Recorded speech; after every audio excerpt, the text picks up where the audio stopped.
Hey girls, and welcome to another episode of the Hey Girl podcast. This is Bethany Needham here with my girl Jenn Parker. We are so excited to bring you yet another episode with our girl Lynda Snelling. You're gonna love her today. Honestly, I got to interview her. I wasn't going to originally, but it had been a long day, so Jenn handed the baton. She did the mommy thing. I got to sit down with Lynda. And she's really like your real life friend first, Jenn. And then you introduced her to me. And I stinking love this lady. Like, wish I lived closer to her, want to hang out with her way more. Really enjoyed getting to know her through our Simply Beautiful conference. Another one of our voices there. And before we get too much into it, I wanted to give you a chance to share because we got kind of a really sweet letter on our Facebook page this week. And so we wanted to pause and share. What do you think, Jenn?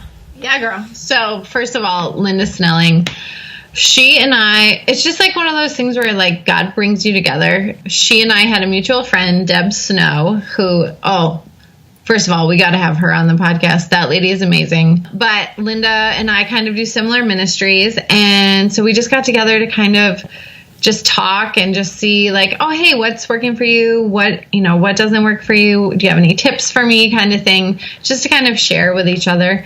And it just hit off like this awesome friendship. And she's just like this amazing lady. And we don't live close to each other at all. Like if we get together, we meet like halfway. Like I just love her. And I'm so glad that our listeners are going to hear from her today. But yes, so we got the sweetest Facebook message from Lauren. And it's so neat because she messaged us just saying that she loves the podcast. And it was so cool because she's met both of us. And Lauren, yes, I remember meeting you and you are the sweetest.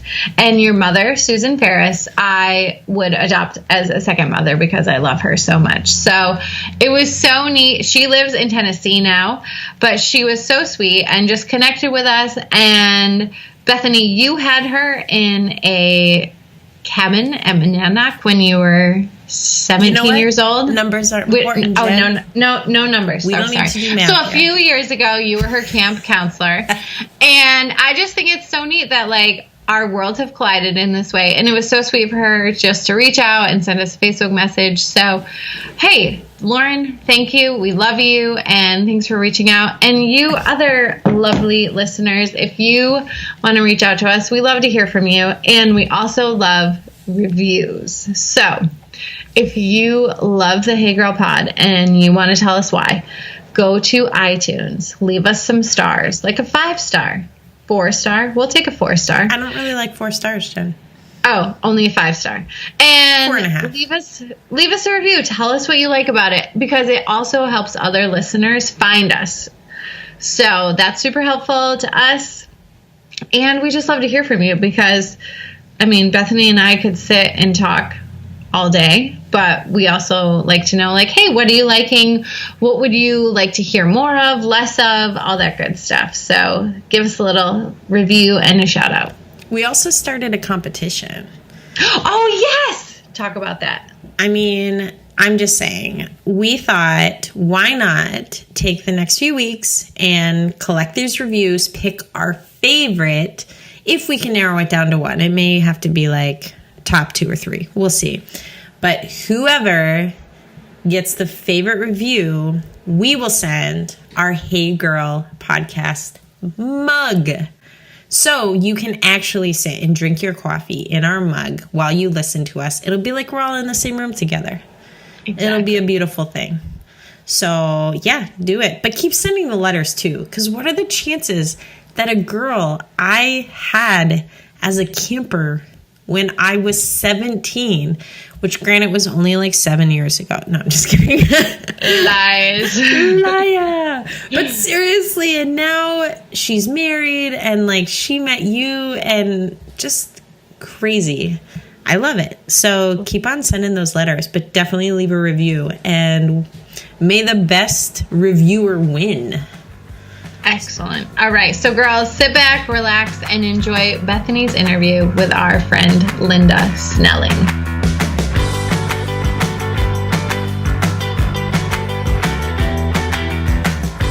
Alrighty, so Bethany here with our girl Lynda Snelling. Hi. Hi. How Bethany. are you? Good. Are you a little bit nervous? Yes. Sometimes it helps just to say that to them. I am nervous. I don't know I'm like, what am I doing here? Like, I don't know if I have anything good to say, but hey, I'm here. You know what? I have not known you all that long.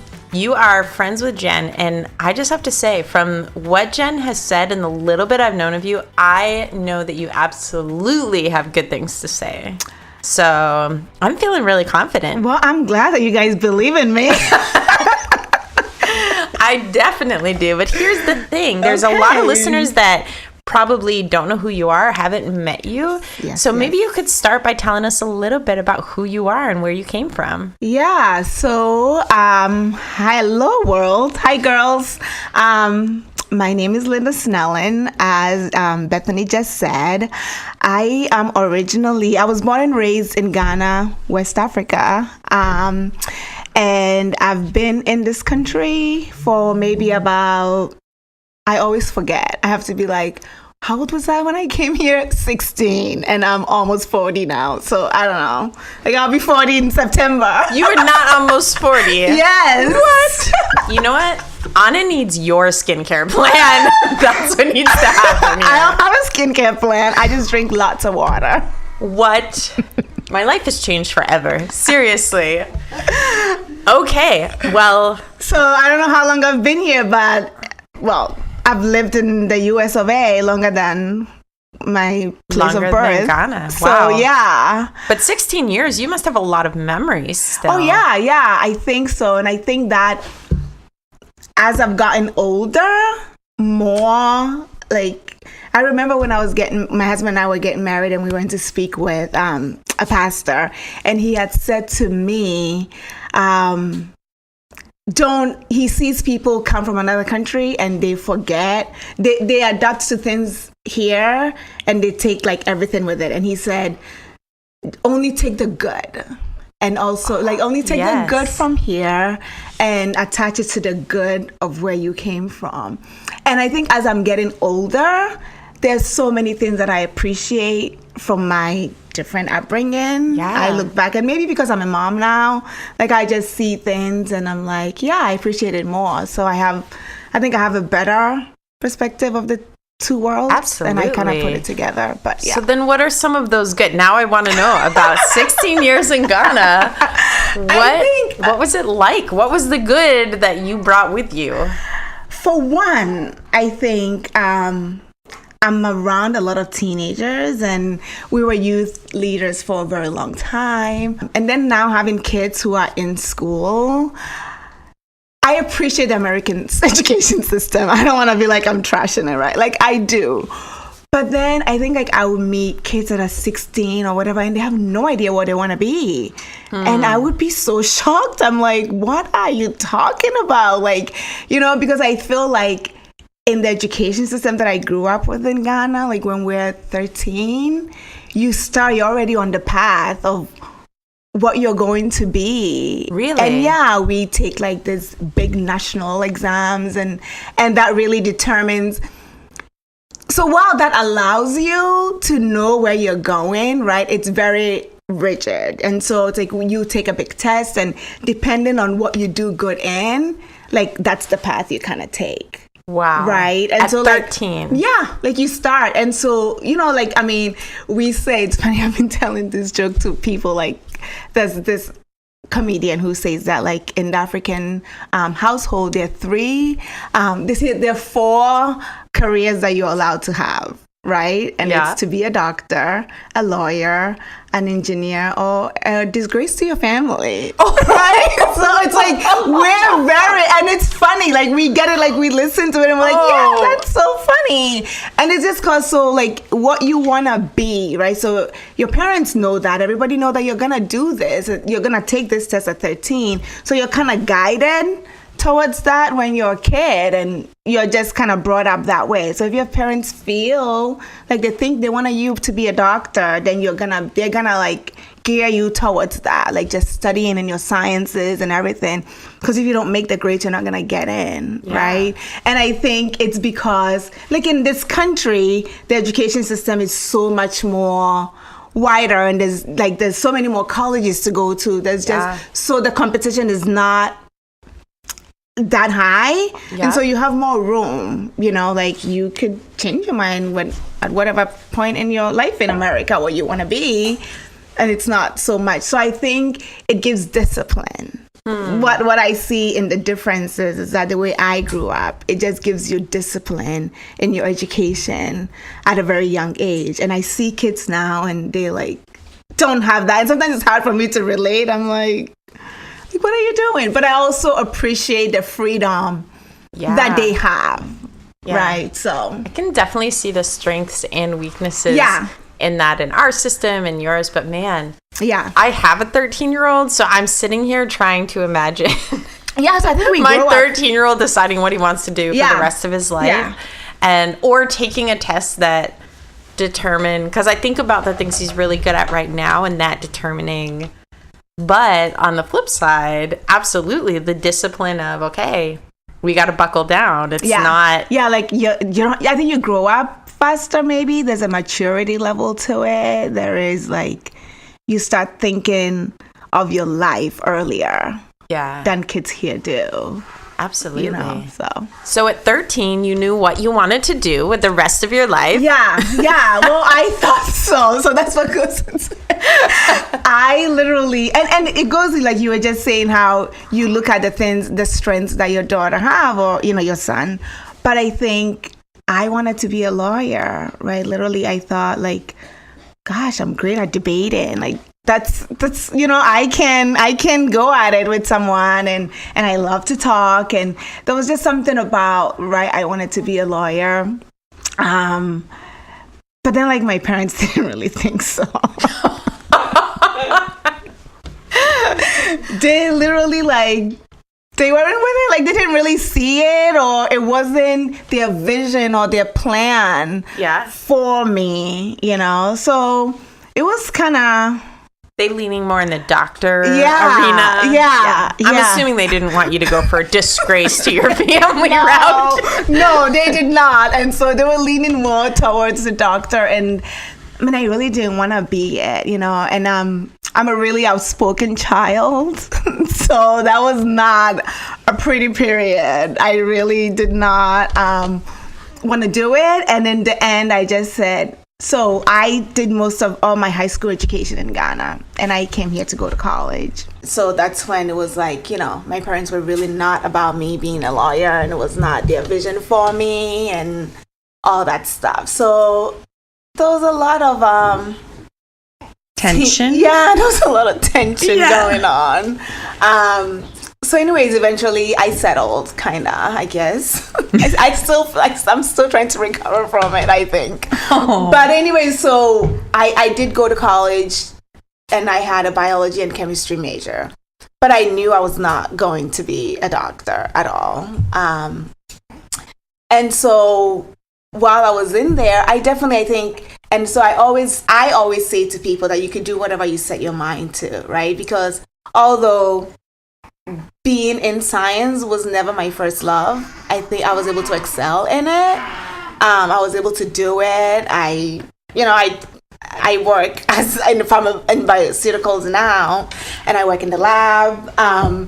But it was just never a thing that I would have seen myself doing. Wow. So you were smart enough to do it all. Even without it being necessarily your passion. Yeah. That's really impressive, actually. But I think that's when, right? I think probably when I was younger, deciding what I wanted to do, maybe there was the part of feeling like, oh, science was too hard. And it was just not a natural thing for me, right? There was nothing in that career line I wanted to be. I definitely didn't want to be a doctor. Like, I knew I didn't want to be that, you know?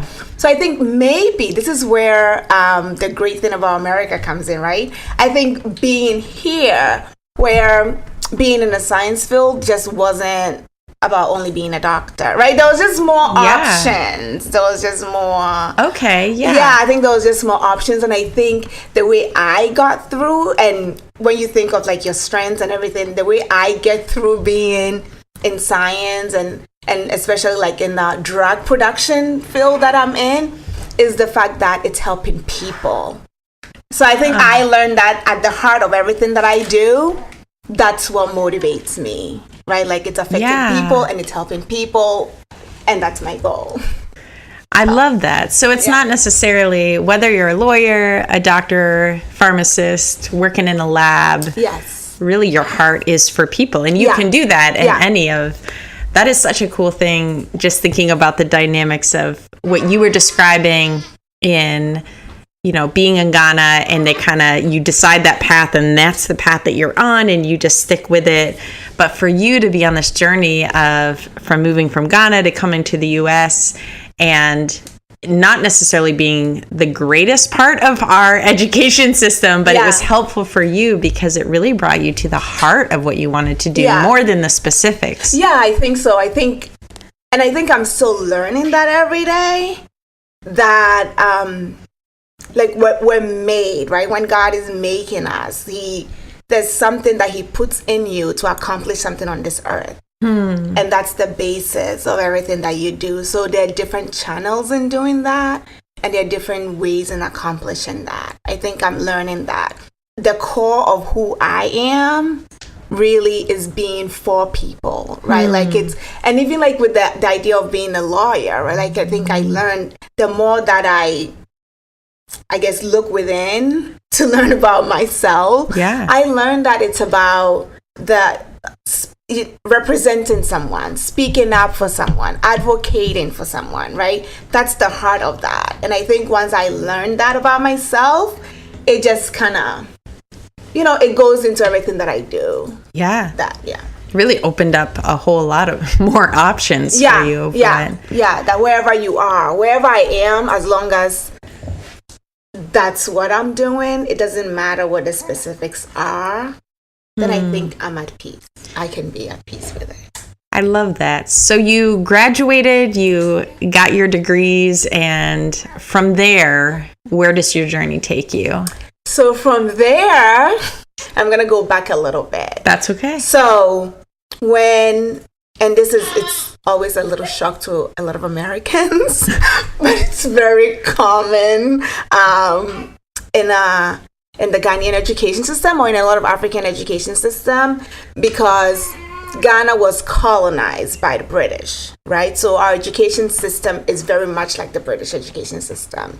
So therefore, there's a lot of boarding schools. There's a lot of, it's just normal that we do. So a lot of like your, not very elementary, but a lot of like maybe what we would say junior high and high school. A lot of that and a lot of the good quality schools are boarding schools, you know? So I was in a boarding school since I was maybe 11, 13, until I graduated. And so I had that, and then I came here to go to college, and I lived at home. I commuted with my parents, so it was very I had this very independent teen life, like early teen life, and then I was at home with my parents. You did the opposite of what most kids experience. Literally, so I did the opposite. And so when I was done with college, it was like, I'm out. Like, you know, it was like I needed to have my own place, and I wanted that, you know, but it was, once again, it wasn't really what my parents saw for me, because it's different. Like, there's such different cultures, and like maybe the people are different now, but it was much more normal for you to still be at home until you got married, and all those things. So I got a job.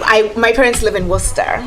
Really? Yes. What? They're like my neighbors. Literally, we are. Because you live in Westboro, right? Yeah. So they go to the First Assembly of God in Worcester. Yes. So what happened, when I was done with college, I got a job in Boston. And so then I moved out here and started working. And it wasn't too pretty for my parents, but eventually they got over it. They were okay. They were okay eventually. They would have rather had me stay at home and, but I felt like it was what I needed to do. So I moved out here. And so how long have you been in Boston? So I've lived in Boston. I forget. Everything becomes like one to me at some point. So I graduated college in 99. Okay. Yeah. So yeah. You've been there for a while then. So like a year later. You said culturally, normally they'd want you to be at home until you got married. So obviously you were not married when you came to Boston, but you just mentioned a husband. Yes. So I'm just wondering when he popped on the scene. So while I was moving out of Worcester to Boston, my husband was moving from North Carolina to work in Boston. Yeah. Aww. So we actually ended up working at the same place, and we met working together. So wait, where did you work together then? We worked at the state lab in Jamaica Plains. Oh, gotcha. So you both worked at the lab. Yes. He's not your husband yet, though. So how do you get from lab to wedding bells?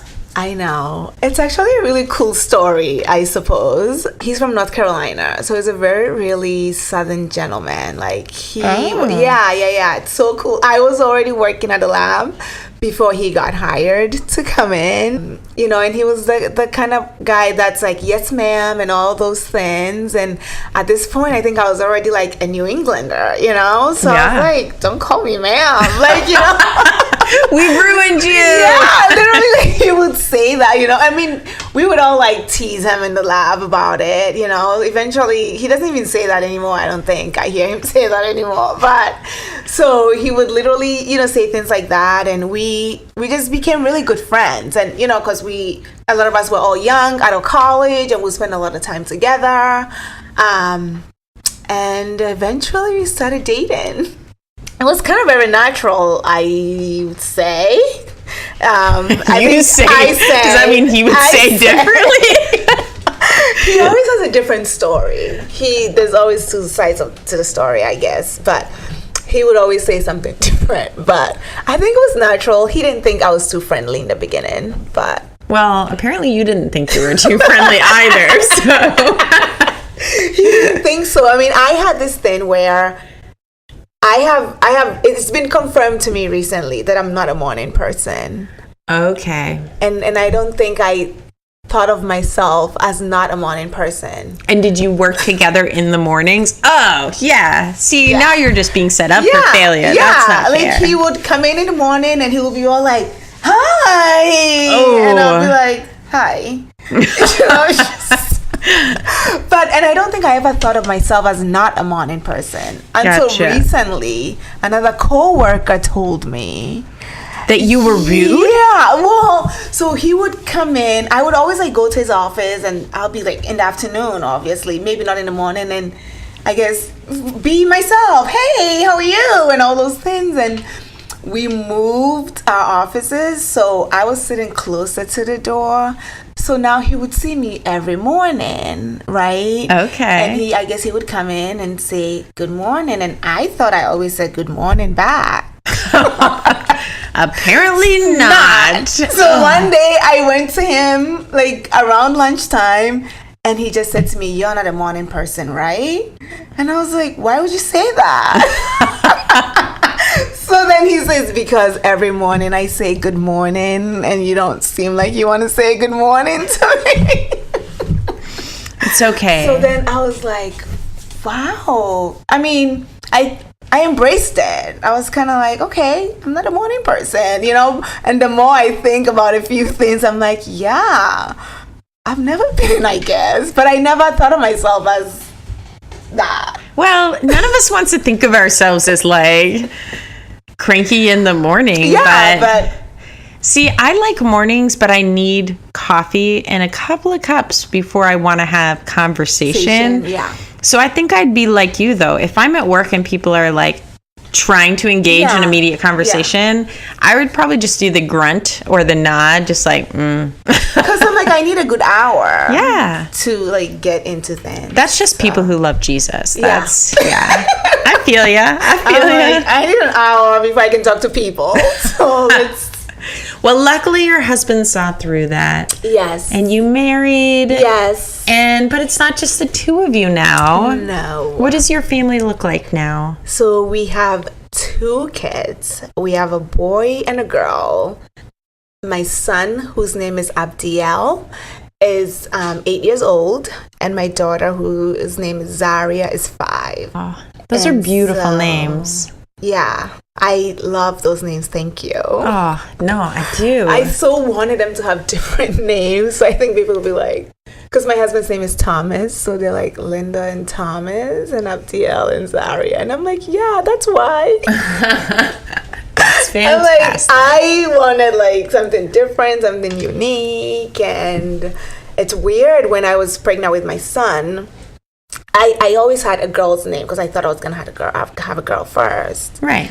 And then it wasn't. And then I was like, what am I going to do? You had to think of a boy's name real fast? We had to think of one. But then I just had this thing that it had to be an A name. It was just really big, and people would be like, what? And so that's just the only names I looked at. Really? That it had to be A, and I wanted it to have biblical spiritual meaning to it. So what does it mean? Servant of God. So Abdiel is the name? Abdiel. And you could actually find it in, let me not missay it, but I think First Chronicles. Okay. Either 3:15 or 15:3. Yeah. I didn't know it was there until I found the name. Afterwards? Afterwards. Is that like you write your sermon and then you find the verse that makes it work? Yeah, literally I found the name and I found out it was in the Bible, and I'm like, thank you, Jesus. This is what we're going with, and went for it. That's awesome. Well, we'll just say the Holy Spirit led you to A, led you to the name. Yes, because people will look at me weird, and I'm like, well, everybody was told what to name their child in the Bible. Like, I will literally just say that. I'm like, so this is what I feel. This is what I feel like. So. Oh, I love that. That's beautiful. And then your daughter's name? Zaria. Zaria. What does that mean? So it's a derivative from Sarah, and with her name too. I think I knew I wanted a Z name. So then most people are like, you wanted an A and Z, the beginning and the end? And I'm like, no. Like, literally, that was not my thought. It is in Matthew, like in the genealogy. I think one day I was reading, I saw the name Azaria. Okay. But then I was like, I don't want 2 A's. So I was like, I wonder if I take the A off, can I make it Azaria? You can do whatever you want. I can do what I want. But then I Googled it, and it was actually a real name. So I wasn't being original at all.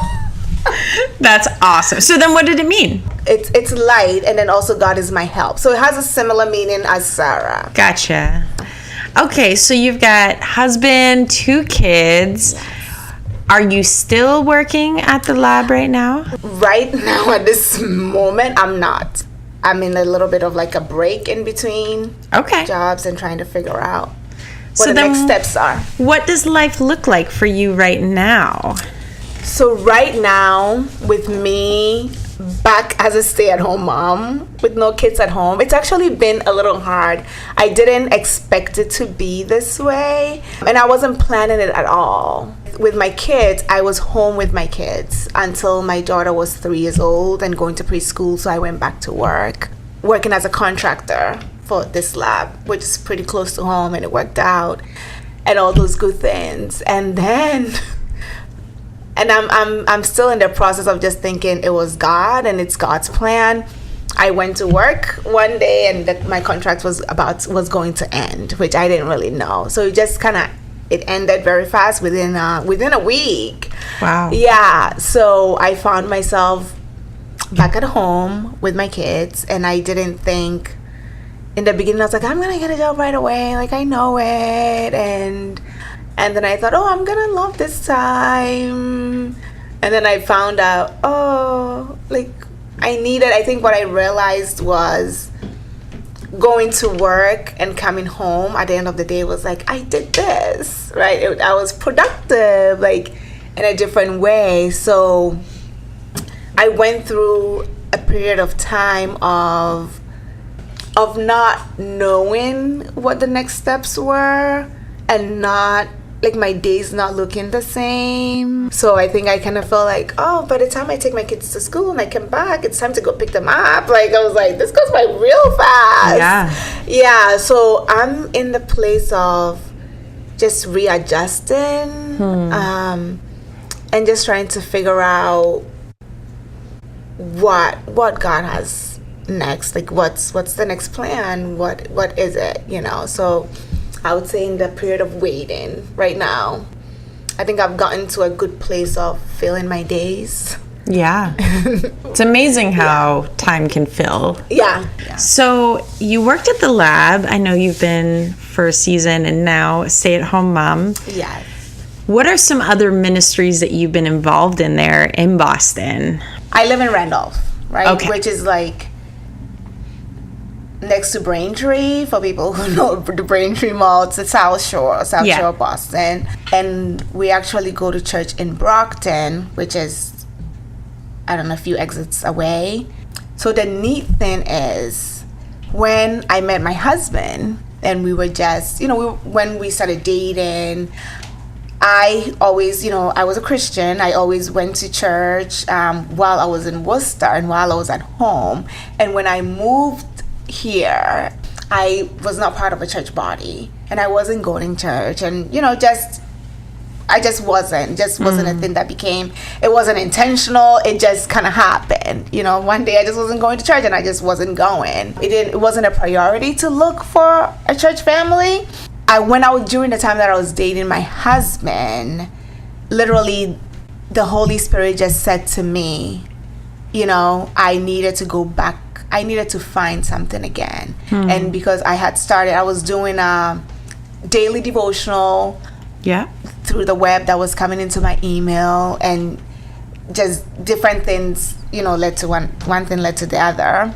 And so I said to my husband, I want to start going to my boyfriend at that time, that I needed to go back to church. I wanted to go back to church. And he was just kind of like, okay, like he didn't, he was raised, when he was growing up, his mom at one point was a Jehovah's Witness, and at some point was a Baptist. So he didn't really, he wasn't actively going to church either, but he was the guy that would pray, and like all those things. Everyone would see him at lunch praying before his meal, so all those things. So I said that to him, and he was like, okay. So then I went to look for a church, and thank God for the web. So I just went online and just Googled. What I was used to was Assemblies of God. So I just Googled for any Assemblies of God churches that were close, that were around, and the church in Brockton popped up. Those were the days when there were Sunday evening services. I feel like churches don't have them anymore. Now it's Saturday. Yeah. So there was that, and so we were like, okay, we'll go to Sunday night service, and we went, and really it was such a welcoming congregation. We got to be close to, back then, at the worship pastor and his wife, and they were just so great to us, and we spent so much time with them. With very little words, I think their lives were able to just convince us to just really dedicate our lives to God and just really live for God. That's awesome. So that's what brought us to Brockton Assembly of God, and we've been there, and we're still there. And so the ministries that we're part of now, we're big on outreach and outreach ministry. And I believe that God brings us to certain places for a purpose and for a reason. And I feel very strongly about that. And everybody in my church knows I feel very strongly about that. That when we were looking for churches, there was just so many other churches. And that's the church that we found. So I feel like we're there in that particular city to serve that city. So I really feel like every church, wherever that you are, you're to be a blessing to that city, and you're to serve that city, and you're supposed to love that city. Amen. And so that's what we do. Like, literally, that's what I'm about. So that's what we've been doing. It's just been quite a great journey. I think for myself, I look back and just seeing the places where I've grown spiritually by just serving people outside the church, the things that God has done in me and the things that God has shown me. I cannot go away from it. I think I can scream that to people's ears every day. Like, that's what the church is supposed to do. And so that's really my heart, and that's what I do. I love that. I love that it is, it comes back to the very beginning of your story, like realizing that God has given you this heart and desire to be for people. Yes. And it's such a cool thing to hear all the different arenas already. Obviously, you're still young, and that God has already used them in all these different places. Yeah. It's such a cool thing. Yeah. Are your parents still in Worcester? Yes? Yes. Oh, so for them, I have to think it's been a cool thing for them to see you kind of walk this journey as their daughter, and you left the home probably sooner than they would have liked. Yeah. But I just think of how God has just ordained so many things and done so many things in your life, and I imagine that they must be just really proud and love where you're at. Yes. It was quite a journey. Yeah. It was quite a journey of differences, and I think that just like every girl, right? Like, I just always have a special place in my heart for my dad, and like, you're a daddy's girl, and at the same time, my dad doesn't have too many words, but I know that he is proud, and by all the cards he sends me, and so I was just thinking of it. One of the things that I do in the community is I hold these girl groups. I have girl groups in these community centers, a couple community centers in Brockton, and just watching the girls. And really, it's about what I always try to teach them is to show them how to see themselves in God. And how to have God as their father, the one that affirms them, so that they don't look for their value in different things, right? So I think being in the community, I had talked to so many girls that I felt like, they just didn't have quite a good sense of themselves and just feeling that they had value. I believe that's when God showed me to have these girl groups. So I started having them. And I was thinking one day we were just having a thing, and I was just thinking through, and I was just thinking of something that my mom had said to me, because my dad, every Valentine's Day, it was a big thing, right? Like, he will, even when I was in boarding school in Ghana, every Valentine's Day I'll get a package. So my mom would say to me, your dad just wanted you to not to ever have to look for value in another guy. And I think of that, and I think of our father relationship with God. Right? And that when we know our value in him, then we would not look for it in different places. And a lot of times, I think that's why I have such a heart for girls that are not in church hearing these messages. So to bring it in creative ways to them, to hear that you have value and God loves you, and he has a plan and a purpose for you. That's a good word. I love being out there. That's amazing. I want to send my daughter to your girls group now. I love it. Oh, it's a wild girls group. Oh, well, then she'd fit right in. It's wild, and you never know who's going to show. That's the thing. I feel like what God has taught me about even outreach and having eyes that looks outside of the four walls of the church is that it's not your plans. Like, literally, even I feel like when I was a youth leader, you showed up and you knew the kids that were gonna be there. Yeah. Right? And you planned for it. But doing my girls group in the community, and because it's not something that they're paying for, it's not their mom is not bringing them, like, it's just they show up there. Yeah. So you never know who you're gonna get. So being flexible and just planning something, but getting there and allowing God to lead you for whoever that's there. Last year, I had a lot of older teen girls. Yeah. And this year, I have a lot of younger girls. And I think I'm more of a teen girl person. But I had to adjust. I'm like, Jesus, these are the girls you brought this season. And these are the girls that need to hear what you have for them. It's challenging, but it's joyful too. I love that idea that this is, okay, God, you brought these girls. So regardless of what my ideal scenario is, I want to do what you've called me to do with the girls that you've brought in front of me. That's awesome. And believing that he brings whoever that needed to come, right? Like it's not packaged in your own, like, you just surrender and you just show up. I think that's what I've learned. Just show up and allow God to use you whatever way. So. Well, I love hearing all of the things that God is doing in your life this season, but I'm wondering for you personally right now, you're doing a lot of serving your kids, your husband, in your church, in your community. What are some of your favorite ways right now, or ways that you are growing spiritually in your relationship with God? I don't want to say I'm a scheduled person. Maybe that's the word I would use. I like to have a schedule and to know what I'm doing. Yeah. Which is why sometimes just being in the community, be like, okay, I don't have a plan, but whatever you want, Jesus. It's like, it's such a growing thing for me. So I love just having practices and just what I'm doing, things that I know that I'm doing every day.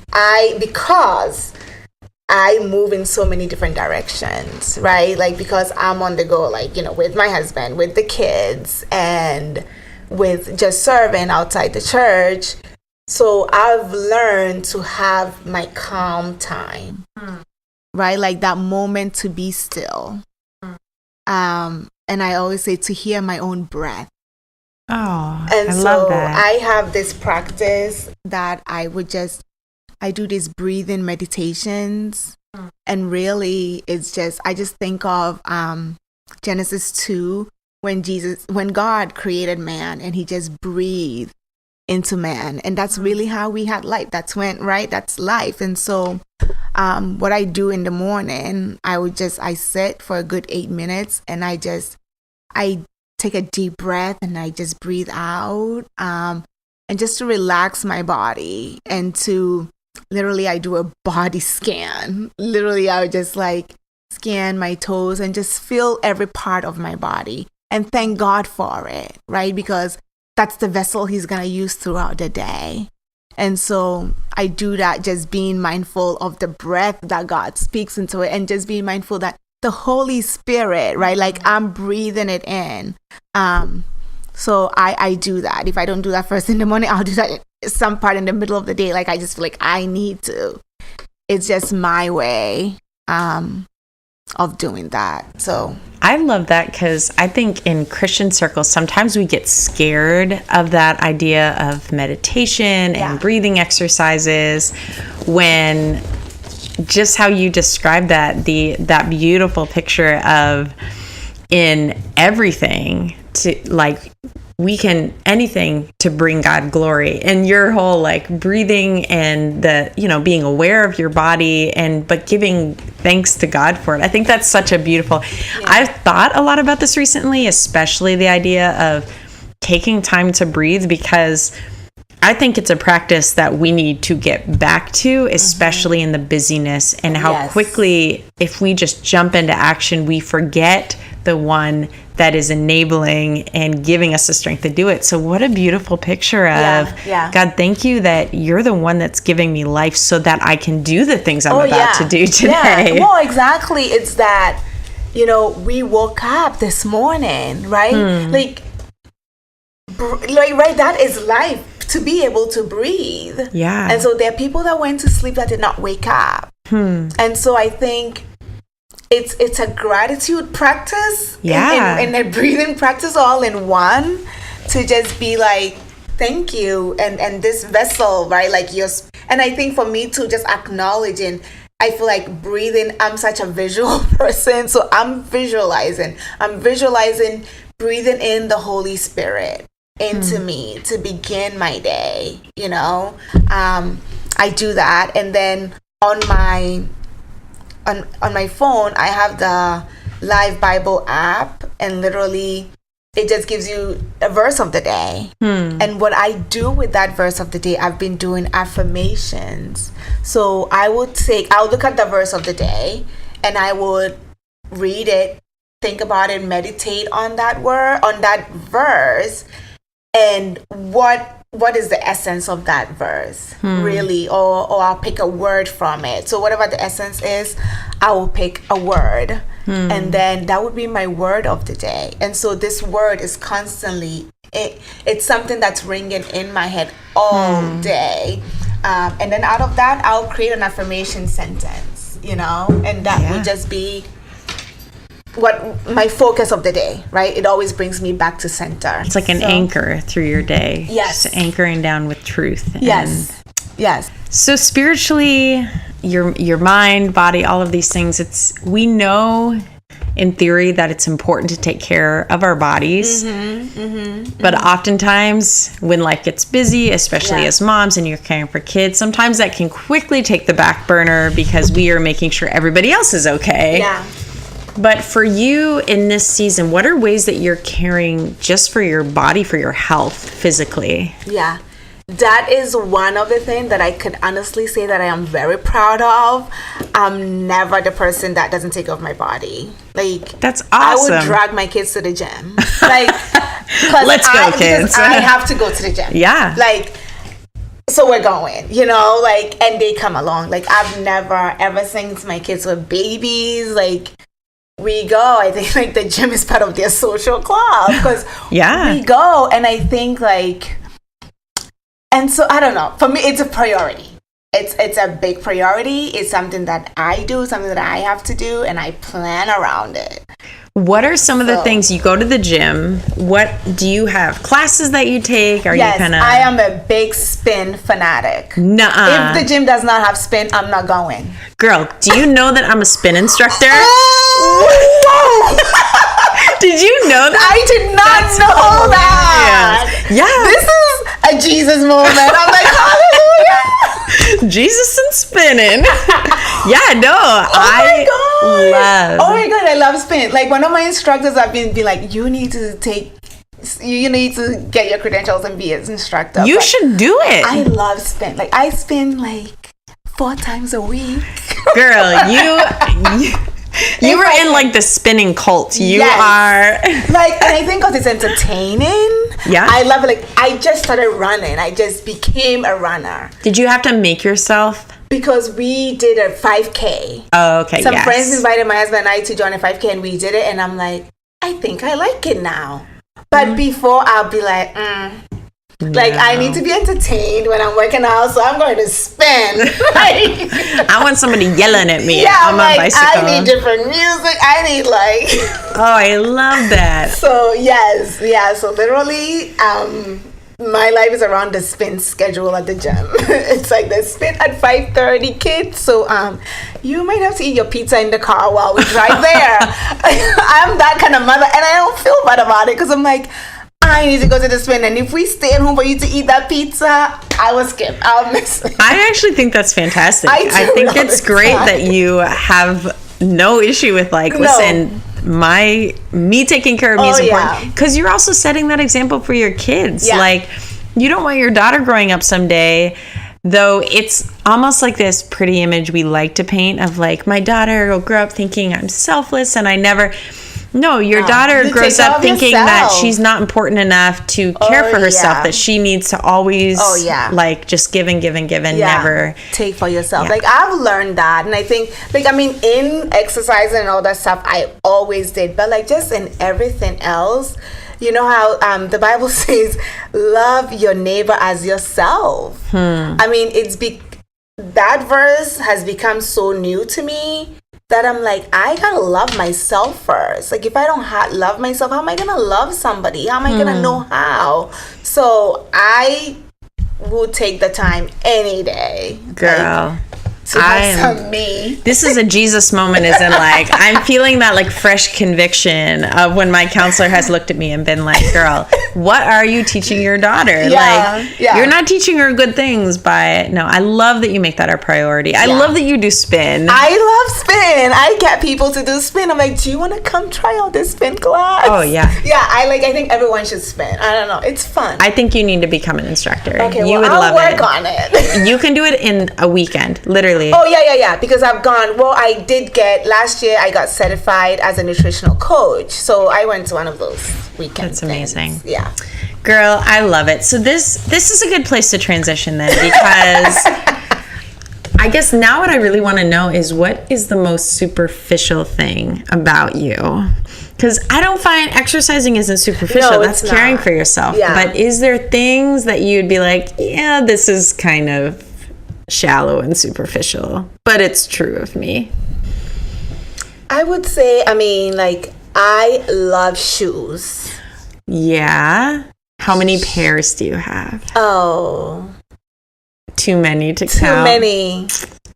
Too many. All right, that counts then. I love shoes. I love looking at them. I love it. What size are your feet? High heels. I have big feet though, size 9. Forget it. I can't steal your shoes. But I love shoes. I love high heels. Shoes make me happy. Oh. Literally. So heels are like your jam. That's what you love. Yeah. The taller the better. Really? Yeah, the taller the better, and the more different the shoe looks, the better. Yeah. Now I want to look at your feet. Well, this is not. I was it was raining today. Girl, you are wearing heels, and it is raining heels, and nasty out. This was one of those I need some short heels for work. Those are short heels for work. Oh, these listeners. She's wearing stilettos, and these are short. I don't even want to. Don't look at my feet. I'm really embarrassed now. I'm like the queen of flats because I'm too klutzy to put on a heel. I'm the opposite. You fall if you're in flats? Yes.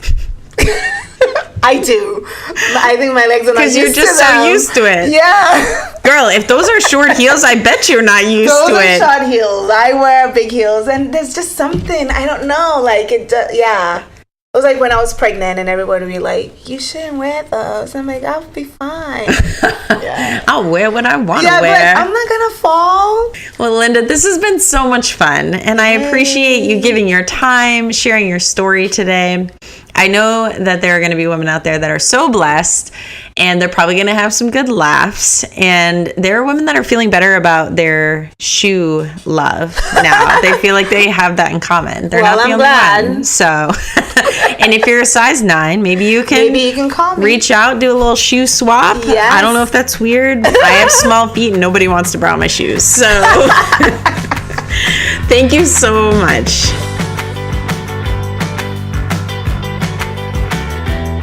Okay, girls, so time to talk about Lynda. Loved her energy, a little bit of sass, just everything that makes up the Lynda that we love. Excited you got to hear from her, and would love to know your thoughts on it. But Jen, first, what did you think? You were there for part of it, but then you had to scooch out. But what are your thoughts on Lynda's story, the things that she shared? You knew her before, so I'm really curious. Were there things that stood out this time that you're like, oh, I didn't even think about that, or I didn't know that part of her story? Yes. So couple things. One, I loved hearing how she came to the U.S. and that whole thing about the cultural piece and education and her parents and how, I can't imagine going to boarding school as a teenager and then coming to America and going to college, but then living at home. That must have just been so hard to kind of find that balance of mom and dad, I've been on my own and now I'm living at home, but I'm in college and all that stuff. And just that they wanted her to be a doctor or a lawyer and she didn't want to do those things. So that was super interesting to hear. I loved how she was just honest about she stopped going to church and it wasn't intentional and it just happened. And I think a lot of people can relate to that. I think it's not something that people say one day, oh, I don't want to go to church anymore. I think it just kind of happens and it just gets comfortable. Oh, I do enjoy sleeping in one more day. My Saturday is busy and sleeping in on Sunday is so nice. So I love that she was just super honest about that and just that God drew her back to church and drew her to this specific church. And what I'm a little mad about her though, is this girl serves her heart and soul out for the city of Brockton. And she doesn't even talk about it. She's so humble. Like, I would, like, love to shout from the rooftops what she does. Like, this girl, she goes into the inner city. She runs an after-school program out of their YMCA. Like, she's got relationships with the people at the YMCA. They've allowed her to run after-school programs. They know that she's a Christian and that she does Bible studies. She goes to parks, runs programs. Like, she is truly invested in, like, these people's lives because she wants them to know Jesus. And she's just so humble. She doesn't even, like, she's kind of like, oh yeah, I serve at my church, no big deal. And this girl serves her heart and soul out. So she may be humble, but I'm not going to be humble for her. I'm so proud of her and all that she does, and how she just is so passionate about people and for them to know Jesus. So I love that about her. And I'll say it for her, even if she won't. So there you go. I love that you use the word humility, because there were so many times in the interview that was what was coming through, for sure. Mm-hmm. Because from her education to, like, that girl is smart. Yeah. And goodness, like, having conversations, and it's so casual for her too. Like, she's kind of, I think the part I couldn't help but laugh when she's like, you have 3 options. Like, when you're come from Ghana, is you can become a doctor, you can become a lawyer, or you can be a disgrace to your family. I was like, all right, so I chose option C. Awesome. But she just, the humility of, there are a lot of people that if they grew up like that, I feel like would come out with kind of a chip on their shoulder. Mm-hmm. And I just felt like from start to finish, her interview was every opportunity. That's how she saw things, as an opportunity. Like, here is the good in this situation. Like, it pushed me. It pushed me further than I would normally go. I wasn't able to become complacent. I had to make decisions, rather than, there's a whole nother side to that kind of, like, I'm imagining my 13-year-old son making a decision on his career. Lord help us all. Like, but she just had this incredible, humble, like, teachable was the other word that came. Like, she is just a sponge. Like, I want to learn, I want to grow, like, I want to take advantage of this opportunity in the best way. Absolutely love that about her. And yeah, her stories about where she serves and the girls that she serves in her inner city work. I'm like you. I'm like, here, let me tell you about what I be doing. And she's so not that. She's very, like, even afterwards, she's like, I don't know if I really have much, like, that there's anything about me to share. And I'm like, Lynda, you're amazing. And so I really hope that this story encourages, inspires other women, especially if you're living in an inner city kind of context and the call and ministry opportunities that surround you.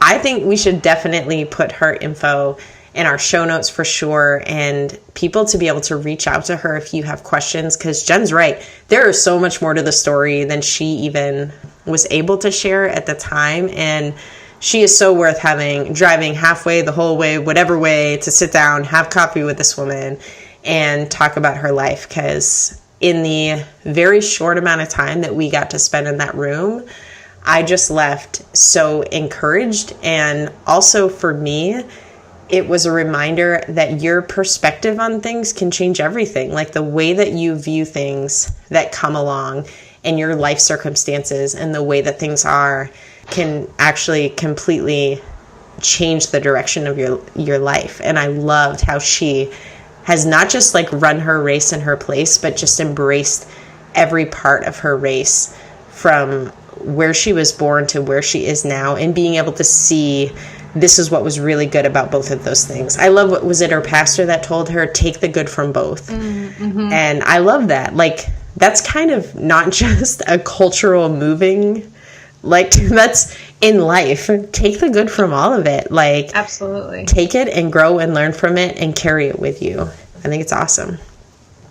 Well, girls, we hope that you enjoyed this interview, and I hope that you enjoyed that I shared a little bit more about Lynda's story, that she's a little humble to share, but I'm so proud of her and what she's doing for the kingdom and just for girls in the inner city. So We hope you enjoyed it. Leave us a review, and we will see you next week.